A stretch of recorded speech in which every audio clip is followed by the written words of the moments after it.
Good morning, Little Masters, and welcome back to today's Tolkien Times. I'm the Man of the West, also from the Prancing Pony podcast. Let's get week 24 underway with another Mailbag Monday. Now, before we actually get into today's mailbag, I wanted to talk to you about something a bit more mundane, the schedule of today's Tolkien Times. Now, when I first started the show, I didn't know what the schedule was going to look like. I quickly came up with the 8-week series idea as it gave me a chance to do some thematic stuff, especially with Tolkien Tuesdays.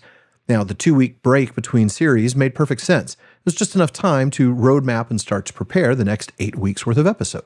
But as many of you watching and listening already know, since so many of you are also a part of the PPP community, I have gone through a lot in the last few months. Not only did I have my own health issues, the back pain and nerve problems, and then the broken collarbone and surgery, but my family has also suffered a lot of loss. My own mom passed away in August, and both of my wife's parents died in October, less than 2 days apart. Combine that with just a torn-up kitchen from a plumbing leak, an air conditioning unit that was literally on fire, and many other things, and let's just say 2023 can't be over soon enough. Now, I took a few weeks off from the Prancing Pony podcast by going every other week, and I'd been looking at the best way to take a short break here as well. And after some thought, here's what I've decided. Instead of taking the 2-week break that I've talked about and then coming back just to do 2 weeks, the weeks of December 11th and December 18th, before taking the next 2 weeks off over the holidays, I'm going to take a break after this week and will return on New Year's Day 2024. Series 4 of today's Tolkien Times will begin on Monday, January 1st. Now, if you know me, you know I'm a planner, so this isn't just a random start date. By starting 2024 this way, you're going to get a series of the TTT that starts just a week before the Prancing Pony podcast goes on its summer hiatus later next year. And that ensures that you'll have content from one show or the other all year long. And that same exact TTT series will end on September 20th, just 2 days before Season 9 of the Prancing Pony podcast debuts. Perfect timing, one might say.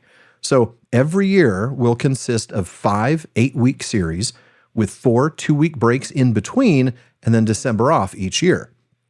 But will I let you go without Tolkien content for a whole month? No, I won't. Instead, each December, I'm going to do a special 1-week run focusing on Tolkien's Father Christmas letters. Now, this year, that will be during the week of December 18th, so be sure to tune in during your holiday festivities for some merry holiday readings and conversation. Hopefully, I'll get the shelf decorated for Christmas as well. Now let's go ahead and get to the mailbag for today. Judah C. writes in saying, in Tolkien's Legendarium, we hear about jobs such as smiths, soldiers, farmers, and even silent H herb masters. Trying to get on my good side with that silent H there. I like that.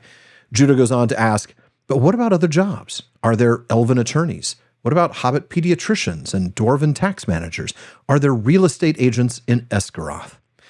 Well, that is a good question, Judah, and I'm looking forward to diving into the text to see what we can find about people working in different fields. Let's go ahead and start with what we find in The Hobbit. Now, there aren't a lot of jobs mentioned in the text, but there are some, other than expert treasure hunter, or burglar, if you like. There are clearly grocers somewhere, folks who sell what the farmers grow, as Glowin suggests Bilbo looks more like one than he does a burglar. And there are clearly firms that handle auctions and estates. There was a large notice in black and red hung on the gate stating that on June the 22nd, Messrs. Grubb, and Burrows would sell by auction the effects of the late Bilbo Baggins Esquire of Bag End, Underhill, Hobbiton. Now, frankly, I think that's a law firm, so there are lawyers, but I suppose they could just be an auction house like Christie's or Sotheby's.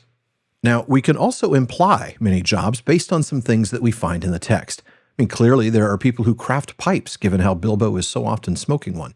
And there are clockmakers. As Gandalf tells Bilbo, if you had dusted the mantelpiece, you would have found this just under the clock.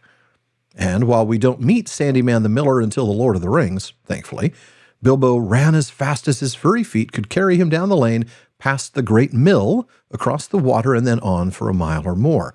So there are millers. And that note that Gandalf referenced told Bilbo to meet the dwarves at the Green Dragon Inn. So there are innkeepers. And those inns, I'm pretty sure, aren't just pouring water, so there are brewers and vintners and quite possibly distillers. The hobbits all wear clothes, so there are likely seamstresses and tailors. And there are some fine pieces of furniture, so there must be furniture designers and builders. And I doubt every hobbit builds their own home, so home builders as well.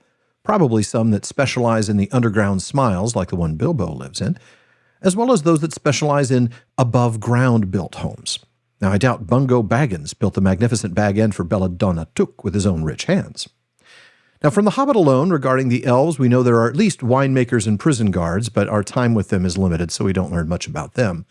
The men of the city of Laketown seem to have a pretty functioning medieval economy, so one imagines that there are all kinds of craftsmen and merchants.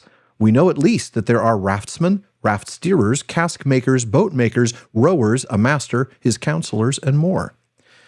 But most of the jobs for hobbits we'll find in The Lord of the Rings, specifically in the prologue.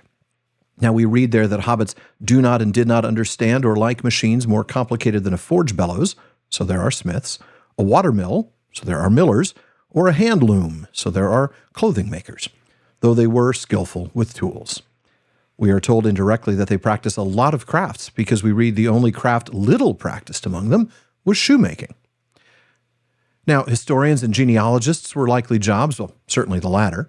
We also read that the Fallowhides had more skill in language and song than in handicrafts, and of old they preferred hunting to tilling, so you could add hunters to the list, as well as a reminder that the other hobbits practiced various handicrafts, like, let's say, pipe making and clock making. And then there are the government jobs. The hobbits chose from their own chiefs a thane to hold the authority of the king that was gone. Now, granted, the thane may have become nothing more than a nominal dignity by the end of the Third Age, but not so the mayor's office. The mayor of Mickledelving managed the messenger service, which was a postal service, as well as the watch. The watch consisted of the sheriffs, now granted there's only 12 of them, as well as the larger group of bounders to see off the outsiders. And then there's the museum at Mickledelving. So let's add a curator to the list. We also get some specific job titles when we're told about those who prefer the above-ground houses. These were specially favored by millers, smiths, ropers, and cartwrights, and others of that sort. Now, we'd already mentioned millers and smiths, but cartwrights are new, as well as ropers. But remember, Sam's family were ropers. I do know something about rope and about knots. It's in the family, as you might say. Why, my granddad, and my Uncle Andy after him that was the gaffer's eldest brother, he had a rope walk over by Tyfield many a year. And speaking of Sam, we also have gardeners. Now, we can be virtually certain there are lawyers, whether Messrs. Grubb, and Burroughs were a law office or not, because we read that Bilbo's will was unfortunately very clear and correct according to the legal customs of hobbits, which demand, among other things, 7 signatures of witnesses in red ink. And speaking of Bilbo, we also have landlords, though whether that's a job might be up for argument. Now, we know there are toy makers and jewelers among the dwarves. Elven historians, jewelers, craftsmen, hunters, and minstrels are all named or implied in the legendarium. I'm summarizing now because I'm running out of time, Judah. But yes, lots and lots and lots of jobs beyond smiths, farmers, soldiers, and herb masters. However, I doubt you'd find some of the specialized positions that you mentioned. For example, I doubt there's a hobbit pediatrician, but there are likely hobbit healers who serve the population in general. Same with the example of a dwarven tax manager, likely nothing so narrowly focused, but a dwarven banker or accountant? Well, sure, that seems very dwarvish and very reasonable. So get your resumes ready and go to linkedin.middleearth.arda and apply now. Folks, that wraps it up for Mailbag Monday. If you have a question that you'd like me to answer, please email it to barlaman@theprancingponypodcast.com. Let them know it's for today's Tolkien Times, and I'll get to it as soon as possible, with priority going to patrons of the show, of course. Please visit patreon.com/TolkienTimes to learn how you can support the show, get an ad-free feed, a monthly hangout with me, and a bonus weekly episode, along with much, much more. Now join me again tomorrow on today's Tolkien Times for Tolkien Tuesday as we learn more about the professor himself. If you're watching this on YouTube, please be sure to like, subscribe, and turn on notifications. Please follow or subscribe in your podcast apps and follow @Tolkien Times on Instagram, Twitter, and TikTok because one day I'll actually do something with them. Finally, as Faramir says, go with the goodwill of all good men.